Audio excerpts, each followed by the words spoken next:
Well, joining us to talk about the President's broadcast this morning is a public affairs analyst. He's Dr. Nick Idoko. Thank you so much for joining us.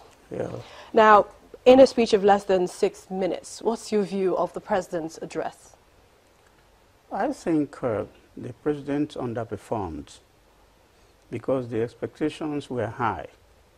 This was a President who was ill. We wished him well, to get well, and then he returned after such a long time, 103 days, even exceeding the constitutional provision. And then he said he was going to address Nigerians, and he made a speech of less than 6 minutes. That's underperformance, if you ask me. When you say even according to the constitutional provision, what is the constitutional provision with regards to the number of days he spent on medical vacation? Yes, he's supposed to spend not more than, well, it shouldn't be up to 3 months. It shouldn't exceed 3 months. Otherwise, the Constitution will take its, what do I call it? Something has to happen. So in your opinion, a speech of less than 6 minutes is underperformance. So yes. Maybe he should have gone as far as 1 hour. Well, Did he address some of these issues that these agitations prevailing in the country? Not necessarily 1 hour, but there were touchy issues, that he needed to address. His illness, for instance. What does he suffer from?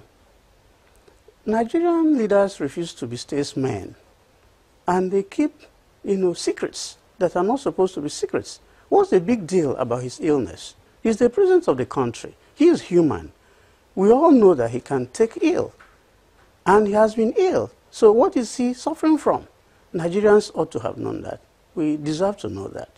Secondly, is he really fit to continue to lead from the front?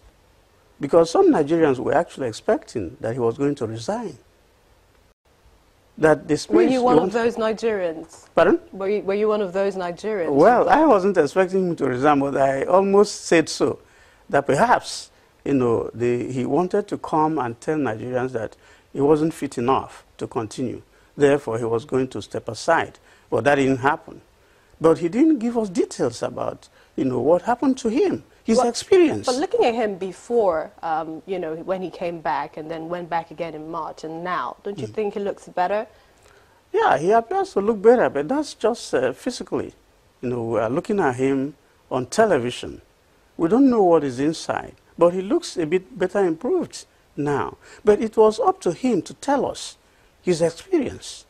He was in a British hospital, for 103 days. The British people, if it was their leader, they would have disclosed some details, even apologized, to the population, for their leader being away for so long. But of course, you wouldn't have expected their leader to, go abroad for medical attention. It's also an indictment that we don't have good enough medical care here or medical facilities to take care of our president. If it was Muammar Gaddafi, he would have stayed in the country and import the best expert in the world. He wouldn't have stepped out of the country. But having done so, you are back, and you don't even tell Nigerians, the details of your experience. I think it's an underperformance. So now, such a speech, is there any possibility that maybe he would perhaps come back and address some of the things that he failed to address, in your opinion? Yeah, he mentioned a few issues like restructuring, for instance. Nigerians should live, in peace, that the unity of this country is non-negotiable, such things. If you're making such strong statements, then you should be able to tell us, how do we proceed? It's not just about saying, okay, live in peace, unity is non-negotiable.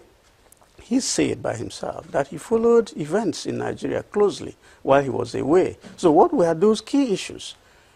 And the narrative about Odumegwu Ojukwu coming to his house was directed at the Southeast, that I'm not going to condone, the agitations coming from the Southeast, that your leader, somebody who had, made an attempt to secede, had already discussed with him, and that he had foreclosed any agitation for Biafra. That was just the point he was trying to make. So, but I think he ought to have addressed some critical issues and then tell us, state of his fitness. Right.